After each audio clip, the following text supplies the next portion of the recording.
Hey everyone. I'm Jane. I'm Kitten. As you know, my name is Pat. It's that time again. It's time for another episode of the Kinky Christian Podcast.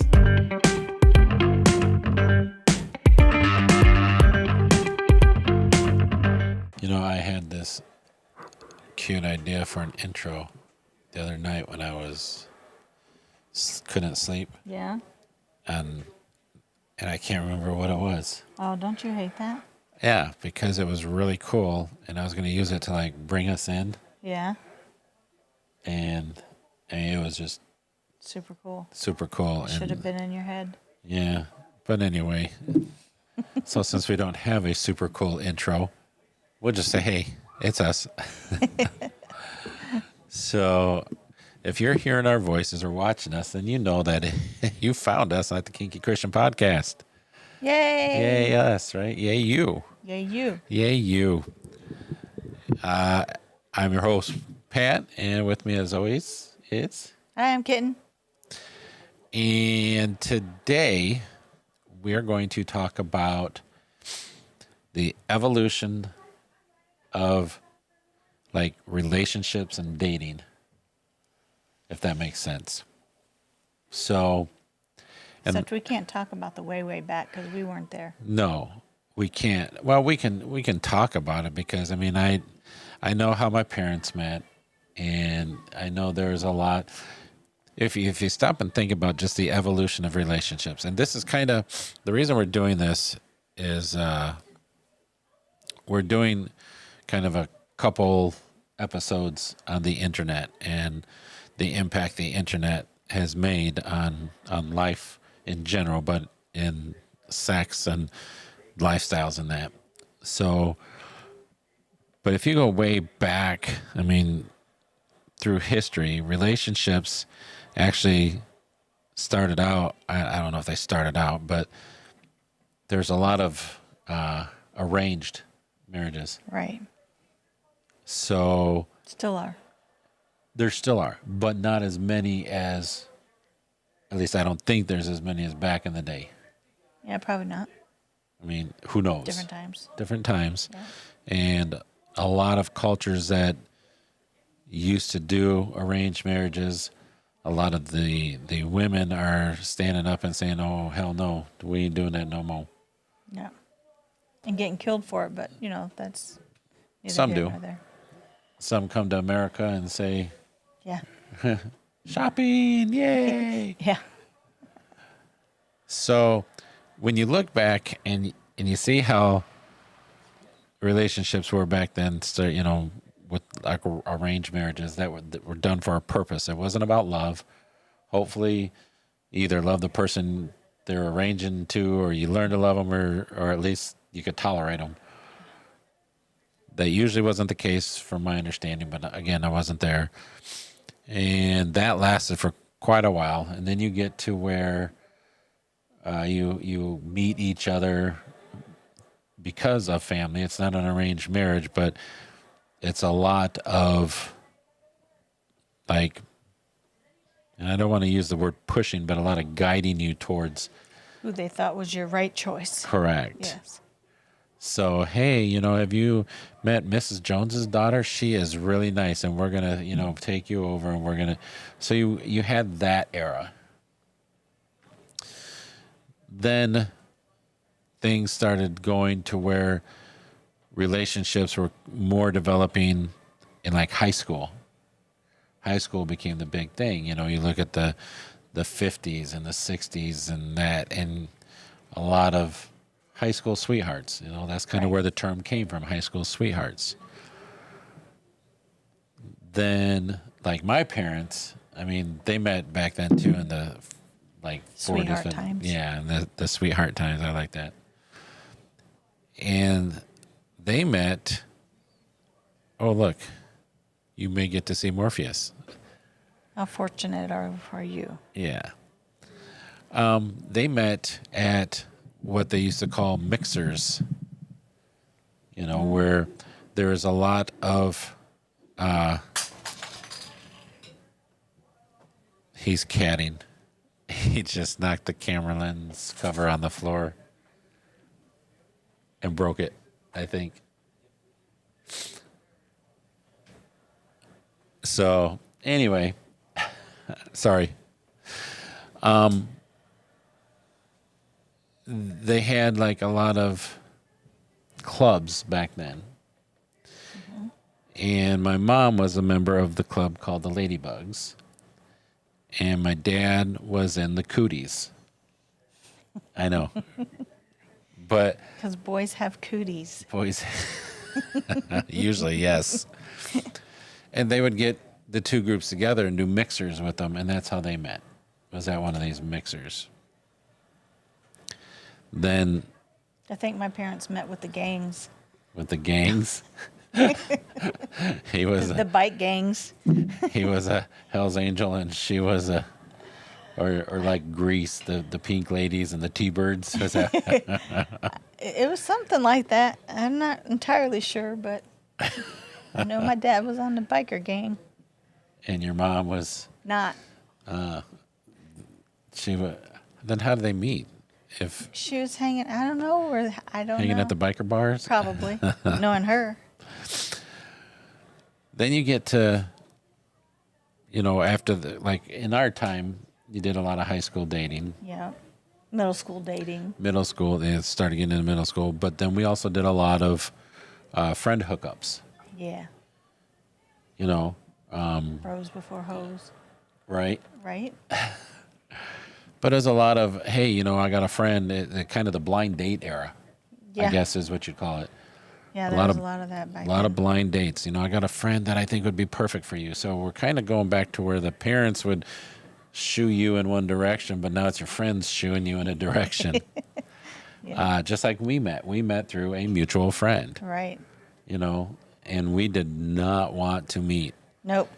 Didn't want At nothing to do. all. No. So it's a miracle we're even here right now, because the mutual friend was actually an ex-girlfriend of my brother's. Well, hey, Morph. How are you? You come to break more stuff? So it was an ex-girlfriend of my brother's who kept hanging around and kept it. wanting us to meet. And as I did everything I could to not meet her, to not meet you. For shame, for shame. Well, but on the flip side, she kept trying to get you to come over to my house, I didn't want no part of that. and you wanted no part of it. Nope. So it took, about a year or so? No. Not on my end, no. No? It was probably only a few weeks that she tried to get me to Oh, come really? over. Because Yeah. I heard about you for about a year. Oh, wow. Not to meet you, but she always, my friend Melissa, my friend Melissa, my friend Melissa. So I heard about you all the time. Oh, no. No? Nope. It was Okay. probably just a couple times that she asked, I think. No. Okay. She didn't talk about y'all. I mean, she talked about oh Tim. wow. Oh, that hurts. She talked about Tim because that was her boyfriend. Ex. Well, not in her mind. Not but- in her mind, no, but yeah. So there's a lot of friends, hooking people up. And bars became big. So there's a lot of clubs, and different than clubs my parents were in. A lot of clubs, dance clubs, nightclubs. And a lot of the bar scene was big as we were getting, we were already together, but it was really kind of picking up momentum after we got together. And then And then the internet. So we're going to spend some time kind of focused on the internet, because I feel, and I believe Kitten agrees, that the internet, for all the good it's done, has done more damage to relationships than any of the other previous methods of meeting and dating and having a relationship.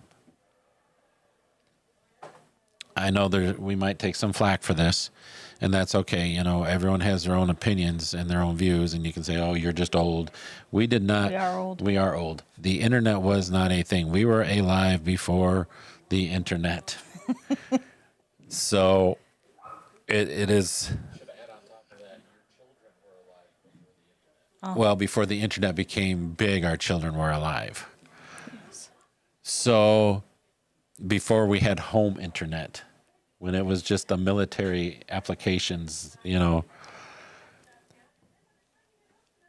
But as the internet was introduced, I found at first I thought it was kind of a neat thing because you could meet someone online, you could talk to people from other countries, you could interact in ways that you could never interact before. Right. And what I had hoped and what I envisioned was not that we were looking for anyone, but if you met someone online, then to me, the next step. Meet them in person. Exactly. Yeah. Somewhere along the way, That part got lost. and I don't know how, I don't know why, I don't get it, but now we're at a point where 100% of relationships can be had online. You know what I mean? I'm not saying 100% of relation, but there are relationships where 100% of it is online. Yeah. Does that make sense? Am I getting it out? Yes. You're saying Not 100% of relationships happen online, but there are relationships that 100% of it is online. Yeah. I don't get how that can work personally because, first off, I'm a physical person. You are. I So- can touch you. Yeah. That's not what I meant. Oh, Meaning I like physical touch. Yes. So, I don't see how a relationship can blossom when it's just 100% internet. Yeah. And so, again, I'm not trying to bash the internet, so don't take it like I am. No, we're not. But when you have 100% of your relationship online, where is the intimacy? Yeah. Where is the connection? Because if it's 100% online, there's zero physical between you and the other person. At most, you can get a sex toy where you can control it over the internet or something, but that's still a sex toy that is just being controlled by someone else. So when you look at, let's kind of look at the evolution of the internet and relationships. I remember when it started, everyone got online and was going into chat rooms. Chat rooms were big. Chat rooms were there basically just for you to fool around and not have to deal with any repercussions. You didn't know who you were talking to. You could have been talking to someone who said they were a woman and they're a man, or vice versa. You could have been talking to someone, 2 blocks away and they said they're from Europe. You didn't know, but it didn't matter at the time because it was so new and so exciting. People just did it. Yep. Then as the internet grew, think about it. That's how they did the whole show Catfish. Yes. That's exactly how they did the catfish. Because people get online and say there's someone and you develop these relationships and you never meet in person. And I then, get so hurt. Oh, it breaks my heart when I see that show. well, especially because the one who's being catfished is emotionally vested in that relationship, and the one who's catfishing is half the time is not. No. So then we moved past that and we went into dating websites. Swipe right and left. Well, that's coming later. That's the next one. So dating websites started popping up, and you could meet someone for anywhere from a hookup. They had hookup websites to, looking for love, looking for a husband.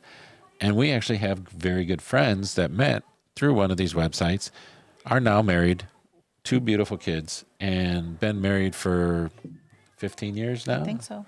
So wonderful things, right? Yeah. But again, they met online and then met in person. Now we're at a point where relationships we're a swipe left, swipe right. Sometimes if you're lucky, get your swipes match. Sometimes they'll hook up, sometimes not. Sometimes you'll meet and you still don't connect, and at least you met. you met. Yeah. You know that it's a real person. Yep. But when you sit there, and especially in the kink community, I see this a lot. And again, not bashing, not hating, but their entire thing, they go into, whether it be like a Fet Life type of thing, meet a dom or a partner or whatever, a sub, do the entire relationship online. They collar each other online, and 4 months later, they ghost. Yeah. And somebody's ultimately devastated. Yeah. How can that be good in any way, shape, or form? I don't think it can be. So, I mean, you're going to get hurt in a real life physical relationship, yes, you can. but at least you know what you're facing. When you're doing it online, you have no idea what you're facing. Could they be who they say they are? Yes. I mean, you can get together, through your videos and Zoom meetings and all of that fun stuff, but you don't get a true sense of who they are You through can't. that interaction. I don't think. I don't know. I can be anyone I want to be online. Yes, you can. I mean, in all honesty, The police do it all the time. right? They do. They produce things online all the time and lie. That's a whole nother podcast. But in reality, even us right here, right now, we could be totally fake in what we're saying, and nobody would know No. unless you know who we are. Yeah. Now we're not. We're 100% authentic, and we put our hearts out, and because we want to share and teach and learn and connect.